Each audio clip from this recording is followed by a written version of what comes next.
Hi, everyone. Good to see you. I'm excited to share this discussion with you today.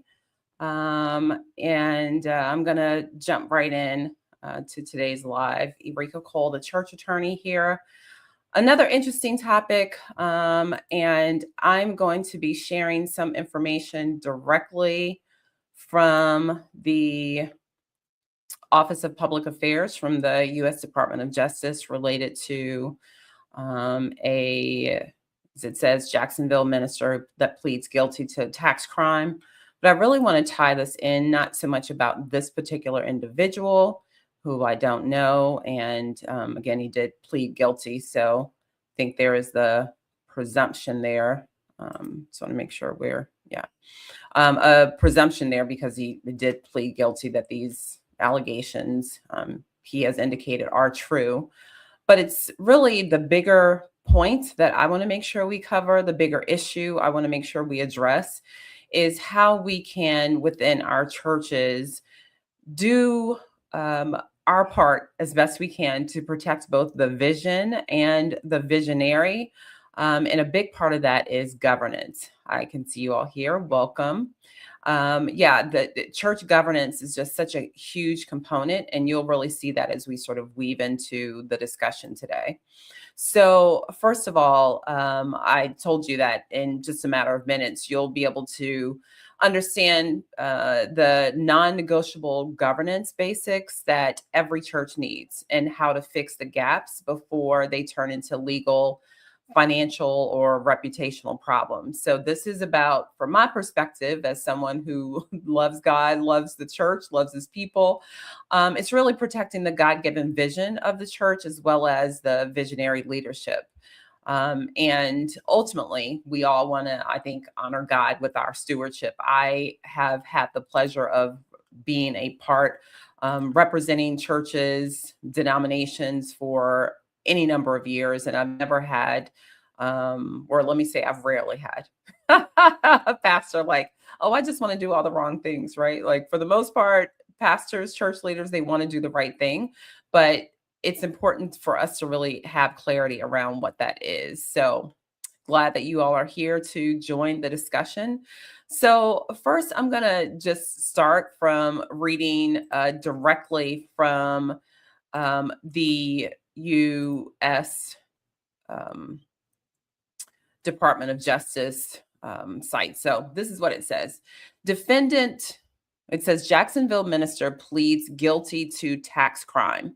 Defendant obstructed the IRS's efforts to collect more than $600,000 in taxes. And it says a Jacksonville minister pleaded guilty to obstructing the IRS's efforts to collect his tax debts.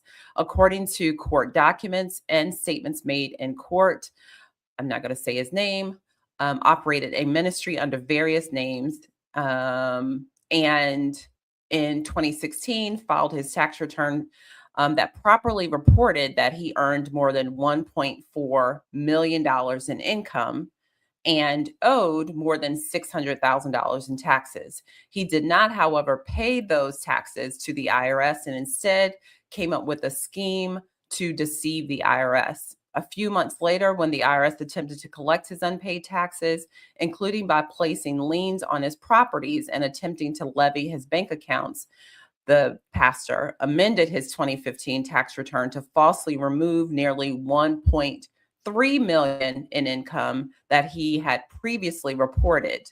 To accomplish this, this pastor hired a new accountant and provided the accountant with a fictitious backdated employment agreement that provided for an annual salary of $120,000 and an annual parsonage allowance of $24,000. This pastor represented to his accountant that this was all the income he earned, and also represented to third parties on his credit applications, financial account openings, and lease applications, and otherwise knew that the income he actually earned far exceeded what was reported. So unfortunately, this goes on to indicate that this obstruction caused a loss to the United States between $550,000 and $1.5 million, and that there is a maximum penalty of up to 3 years in prison. So these are obviously serious things. Hi, welcome.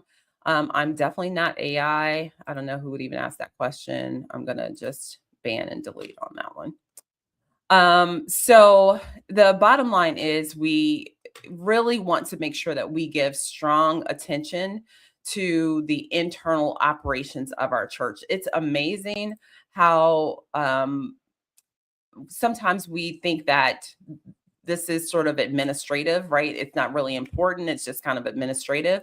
But one of the key tools that every church needs to have when we talk about governance is these non-negotiables that we're discussing today. And the first is bylaws, right? So when churches run into serious trouble, whether that's IRS problems like what we just shared about, internal conflict or board disputes or even lawsuits, it's rarely because people have bad intentions. It's usually because the church didn't have the right governance foundations in place.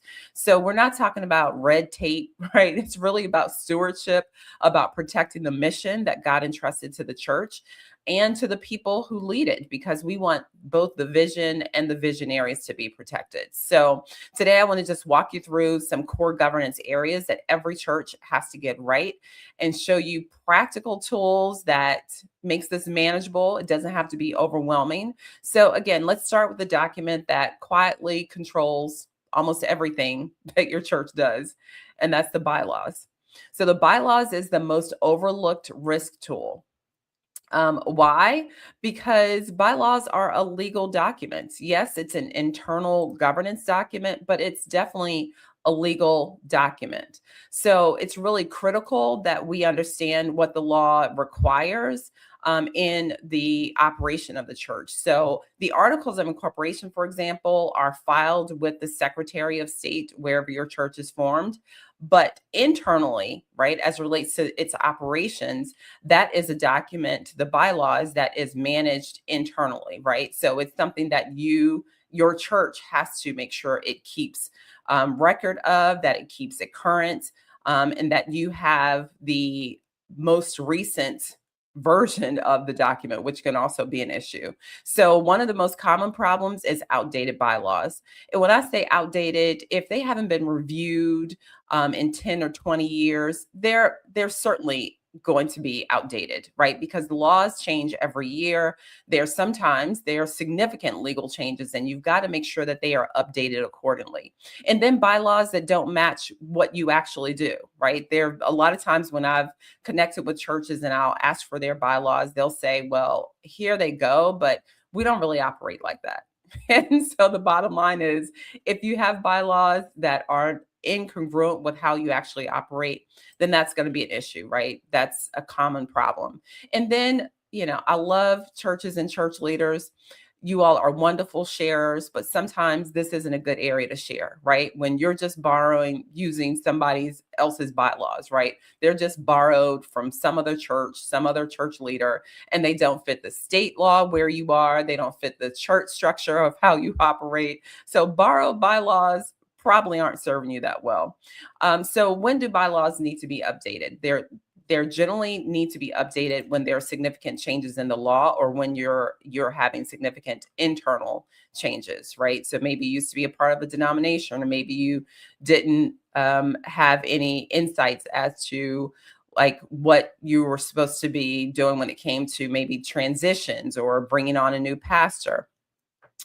Yeah, I see someone saying I didn't know about any of this. Yeah, lots of times people don't, but that's why I'm here sharing.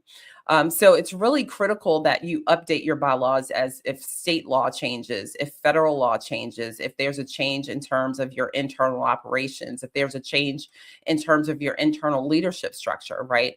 All of those are instances where you need to make updates. So your bylaws answer questions before conflict ever starts, right? Or it explodes into something bigger. This is really why I created the bylaws, the church governing system that I have. It looks like I'm actually being timed out on something, so I want to make sure you can still hear me. Yeah, that's a big reason why a part of the governance bundle that we created really addresses issues related to bylaws. So I'd be curious, for those of you who are here, can you just drop in the chat, when is the last time you've had your bylaws updated? I'd be curious. Can you tell me? Has it been 5 years, 10 years, 15 years, 20 years, or more? And I've also often found that a lot of churches, thankfully, that I've had the opportunity to connect with, they've been around for a long time, right? So that longevity is great. Um, but it also means that you have to put in the work to make sure that you are operating well as laws change, as the world changes, right? Another part of the critical changes that you want to make sure is that your board has a level of training. Most of the time, church board leaders, as I often say, they lead because they care about the church, they love God. Someone asks them to serve, so they say yes, but they often don't get the training and insights that they need to be able to serve well. So you may have heard this term, it's a legal term of fiduciary. Fiduciary means that you serve in a role that the law says you have accountability and responsibility to the organization. So if you're a pastor, if you're an executive pastor, if you are a you actually manage the finances in some way. All of those roles create a fiduciary responsibility, especially if you are a board member. So these are areas that we want to make sure that that the board members are clear about their fiduciary duties, their legal duties, because those duties mean that you have responsibility, and the choices that you make obviously impact the church and can impact the decisions that and the way that the church is actually moving forward. So anytime the board decisions are risky, um, yeah, you grew up in a pastor, yeah, home. So it is real. So the reality is that you want to make sure that you are careful about how you structure your board, about we use the term board composition, but who sits on the board. Sometimes it can be challenging when the board is mostly family members, right? The law frowns upon that. The IRS frowns upon that. The expectation is that you have a majority of the people on the board who aren't related by blood or by marriage, right? Um, Deandrick Douglas asked how many board members are recommended for church boards. Well, that really goes back to your bylaws. Generally speaking, the law is going to require a floor, right? A minimum number. In some jurisdictions, that minimum number can be as low as 2 or 3. But that doesn't mean that you only want to have a board of 2 or 3. You want to make sure that you have a sufficient number to have a robust level of effort in operating the church, but also not so much that it becomes onerous, right? I've seen churches say, well, we'll have a board of 21 or 23. Usually some odd number is good, but too big of a number is too much. So I've generally seen somewhere between 5 and 9, or maybe as much as 11 work well. But once you start going over those numbers, it can be difficult. So how many you must have is generally governed by state law, so where your church is located. But the maximum number, usually the law doesn't give you a maximum number, but I've seen as a practical matter of doing this work for over 20 years that it gets a little unwieldy. You're welcome if you go over that like threshold. If you're an average size church, usually somewhere in that 5 to 9 number works well. All right. So you want to make sure that you have good bylaws so that you can make good decisions as a board, right? And related to that, you also want to make sure that you have good record keeping practices. This is a real issue for churches.